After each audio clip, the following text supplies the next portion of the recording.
RSS ಬಗ್ಗೆ ಮಾತನಾಡಿದ್ರೆ ಕಾಂಗ್ರೆಸ್ ಪಕ್ಷದಲ್ಲಿ ಉನ್ನತ ಸ್ಥಾನಮಾನ ಗೌರವ ಸಿಗುತ್ತೆ ಅಂತ ಅವರ ಹೈಕಮಾಂಡ್ ಹೇಳಿದೆ, ಅದಕ್ಕೆ ಮಾತಾಡ್ತಾ ಇದ್ದಾರೆ ಅಂತ ಮೊನ್ನೆ RSS ಮೀಟಿಂಗ್ ಆಗಿರೋ ಟೈಮ್ನಲ್ಲಿ ಹೇಳಿದ್ದಾರೆ.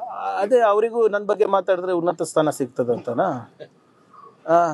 ಈಗ ನೀವು ತೆಗ್ದು ನೋಡಿ, BJP ಅವರ ಸಾಮಾಜಿಕ ಜಾಲತಾಣ ತೆಗ್ದು ನೋಡಿ. DK ಸಾಹೇಬ್ರ ಬಗ್ಗೆ 5 ಸರಿ, ಸಿದ್ದರಾಮಯ್ಯ ಅವ್ರ ಬಗ್ಗೆ 5 ಸರಿ, ನನ್ನ ಬಗ್ಗೆ ಒಂದು 3 ಸರಿ. ಅಂದರೆ ಅವ್ರ ಸಂಬಳ ಸಿಗ್ತಾ ಇರೋದೇ ನಮ್ಮಿಂದ ಅಲ್ಲ. ನನ್ನ ಹೆಸರು ಹೇಳಿಲ್ಲ ಅಂದರೆ ಬಹುಶಃ ಅವರೆಲ್ಲ ನಿರುದ್ಯೋಗ ಆಗ್ತಾ ಇದ್ರೆ ಏನೋ. ನಾವು BJP IT ಸೆಲ್ದವರು ಇವೆಲ್ಲ. ನಾನು ಫ್ಯಾಕ್ಟ್ಸ್ ಮಾತಾಡ್ತಾ ಇದ್ದೀನಲ್ಲಪ್ಪ. ಈಗ ನಾನು ಕೇಳಿರೋ ಪ್ರಶ್ನೆ ಅದು ಯಾವುದಾದ್ರೂ ಅನ್ಕಾನ್ಸ್ಟಿಟ್ಯೂಷನಲ್ ಇದೆಯಾ, ಇಲ್ಲಾಜಿಕಲ್ ಇದೆಯಾ? ಬಿಟ್ಬಿಡಿ, ಅನ್ಕಾನ್ಸ್ಟಿಟ್ಯೂಷನಲ್ ಬಿಟ್ಬಿಡಿ, ಇಲ್ಲಾಜಿಕಲ್ ಇದೆಯಾ? ಅದಕ್ಕೆ ಅವರಿದೆ. ಈಗ ಏನು ಮಾಡೋದು? ವಿಶೇಷ ಪ್ರೀತಿ ಇದೆ ಅಷ್ಟೇ ಅಲ್ಲ. ನೀವು ಮುಂದೆ ನೋಡಿ, ನಿಮ್ಮ ಪಾಪ ಅಮಿತ್ ಶಾ ಅವರೆಲ್ಲ ನಮ್ಮ ಬಗ್ಗೆ ದಾಖಲೆಗಳು ತಗೊಂಡಿದ್ದಾರೆ. RSS ಅವರು ಬರೇ ನಿಮ್ಮ ಇಲ್ಲೇ ಅಲ್ಲ, ಅಲ್ಲೂ ಕೂಡ ಹೇಳಿದ್ದಾರೆ, ನೀವೇನು ಮಾಡ್ತಾ ಇದ್ದೀರಪ್ಪ, ಸರ್ದಾರ್ ಪಟೇಲ್ ಆದ್ಮೇಲೆ ನೀನೇ ದೊಡ್ಡ ಹೋಮ್ ಮಿನಿಸ್ಟರ್ ಅಂತ ಹೇಳ್ಕೊಂಡು ಓಡಾಡ್ತೀರಾ, ನೀವೇನು ಪ್ರಿಯಾಂಕ್ ಖರ್ಗೆ ಏನು ಮಾಡ್ತಾ ಇಲ್ಲ ಅಂತ ದಾಖಲೆ ತಗೊಂಡಿದ್ದಾರೆ. ಈಗ ಇನ್ನು ಕೆಲವು ವಾರದಲ್ಲಿ ಪ್ರಾಸಿಕ್ಯೂಷನಿಗೂ ಕೇಳ್ತಾರೆ. ನೋಡಿ, ಸ್ಟ್ಯಾಂಡರ್ಡ್ ಆಪರೇಟಿಂಗ್ ಪ್ರೊಸೀಜರ್ ಇದು. ಅದು ಇಷ್ಟು ಬೇಗ ಆಗಲ್ಲ, ಆಗುತ್ತೆ, ಬಟ್ ಇಷ್ಟು ಬೇಗ ಆಗಲ್ಲ. ಸಂಘಟನೆ ಕಾರ್ಯಕರ್ತರು ಬೇಸರ ವ್ಯಕ್ತಪಡಿಸ್ತಿದ್ದಾರೆ ಸರ್. ಅಂದ್ರೆ ಕೊಲೆ ಕೇಸುಗಳಲ್ಲಿ ದಾಖಲಾದವರಿಗೆ ಸಂಘ ಪರಿವಾರದವರು ಯಾವುದೇ ಹೆಲ್ಪ್ ಮಾಡಲ್ಲ. ನಾವು ಜೈಲಿಗೆ ಹೋಗ್ತೀವಿ, 9 ವರ್ಷ ಆಯ್ತು. ಇವತ್ತು ನಾನು ಹೇಳ್ತಾ ಇರೋದು ಅವ್ರು ಹೇಳ್ತಾವ್ರ? ಅವ್ರ ಕಾರ್ಯಕರ್ತರು. ಅದೇ ನಾನು ಹೇಳ್ತಾ ಇರೋದು ಅವ್ರು ಹೇಳ್ತಾ ಇದ್ದಾರ?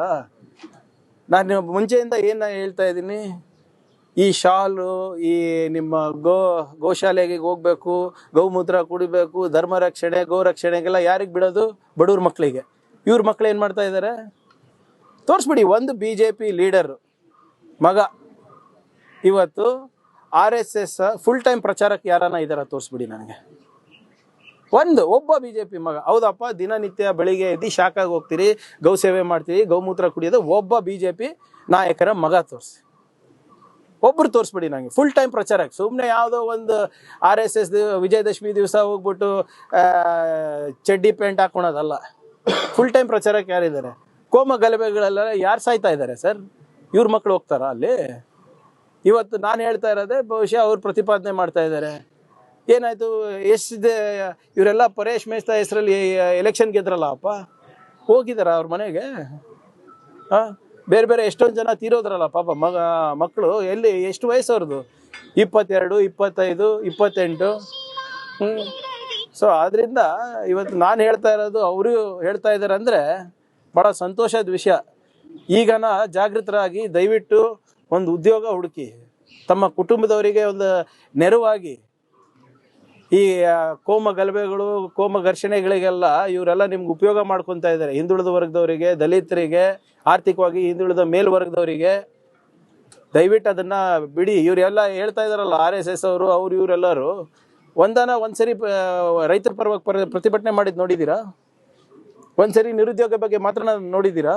ಬೆಲೆ ಏರಿಕೆ ಬಗ್ಗೆ ಮಾತನಾಡೋದು ನೋಡಿದ್ದೀರಾ? ಬರೀ ಇಂಥದಕ್ಕೆ ಮಾತ್ರ ಪ್ರಚೋದನೆ ಕೊಡೋದು. ನಾನು ತಮ್ಮ ಮುಖಾಂತರ ಎಲ್ಲ ನಮ್ಮ ಯುವ ಸ್ನೇಹಿತರಿಗೆ ಹೇಳಲಿಕ್ಕೆ ಬಯಸ್ತಾ ಇದ್ದೀನಿ, ದಯವಿಟ್ಟು ಆ ತಂಟೆಗೆ ಹೋಗಬೇಡಿ. ಯಾರು BJP ನಾಯಕರ ಮಕ್ಕಳು ಅದರಲ್ಲಿಲ್ಲ, ಸಂಘ ಪರಿವಾರದ ಮಕ್ಕಳು ಅದರಲ್ಲಿಲ್ಲ. ಬರೇ ನಿಮಗೆ ಮಾತ್ರ ಇದಕ್ಕೆ ತಳ್ತಾರೆ ಈ ನರಕಕ್ಕೆ. ಆಮೇಲೆ ತಳ್ಳಾದ್ಮೇಲೆ ನಿಮ್ಗೆ ಸಹಾಯಕ್ಕೂ ಯಾರು ಬರೋದಿಲ್ಲ.